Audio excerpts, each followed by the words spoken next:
Evening husband ஆஃபீஸ்லேருந்து வரும்போது ஒரு சில திங்ஸ்லாம் வாங்கிட்டு வந்திருந்தாரு. பிரெட்டும் வாங்கிட்டு வந்ததுனால, அத வச்சு ஈவினிங் ஸ்நாக்ஸ் ரெடி பண்ணிடலான்னு சொல்லிட்டு, 1/2 கப் மைதா மாவு, 2 டீஸ்பூன் அரிசி மாவு, 1 பிஞ்ச் சால்ட்டு, 1/4 டீஸ்பூன் மஞ்சள் பொடி, 1 டீஸ்பூன் எள்ளு இதெல்லாம் போட்டுட்டு நல்லா தோசை பேட்டர் மாரி நல்லா மிக்ஸ் பண்ணி எடுத்துட்டு, அதில வந்து பிரெட்ட டிப் பண்ணி ஃப்ரை பண்ணி எடுத்தோம்னா ரொம்ப சூப்பரா இருக்கும். இந்த ஸ்நாக்ஸ் வந்து பார்த்திங்கன்னா, நான் கேரளால இருக்கும்போது நெறைய டைம் சாப்பிட்டுருக்கேன் டீ கடையில.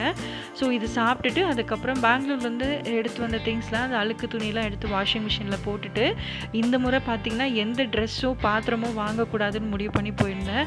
அதனால் எதுவும் வாங்கவே இல்லை. ரொம்ப செலக்டிவாக பார்த்து வாங்கிட்டு வந்திருந்தேன். இந்த ஈவில் இப்போ ஆங்க்லெட் பார்த்திங்கன்னா ₹39 தான் போட்டிருந்தாங்க.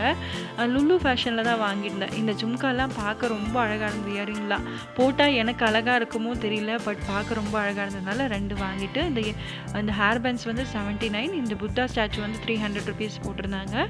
இந்த விண்ட் சைமரும் பார்த்திங்கன்னா ரொம்ப நாளாக வாங்கணும்னு ஆசை. ஸோ இதுவும் பார்த்தீங்கன்னா ₹250க்கு மேலே இருந்தது. ஸோ இதுவும் வாங்கிட்டு வந்திருந்தேன். புத்தா வந்து டிவி யூனிட் கிட்ட வச்சுட்டு, விண்ட் சைமரை வந்து பால்கனி கிட்ட வந்து இந்த எஸ் ஹூக் போட்டு வந்து மாட்டி விட்டுட்டேன். வேணும்னா இப்போ எடுத்து விடலாம், இல்லைனா உள்ளார வந்து தள்ளி விட்டுலான்ற மாதிரி மாட்டி விட்டுட்டேன். நாளைக்கு காலையில் பிரேக்ஃபாஸ்ட்காக கம்பு தோசை தான் செய்யலான்னு சொல்லிட்டு ரெடி பண்ணிட்டு இருந்தேன். யாரோட ஹெல்ப்பும் இல்லாமல் வீட்டில் வந்து எல்லா வேலையும் நீங்களே செய்றீங்கன்னு சொல்லுங்கள் ஃப்ரெண்ட்ஸ். அப்படி செஞ்சாலும் கூட நமக்கு ஒரு சின்ன அப்ரிசியேஷன் கூட கொடுக்க மாட்டாங்க. ஆல் இன் ஆல் எல்லா வேலையும் நம்ம தான் செய்கிற மாதிரி இருக்கும்.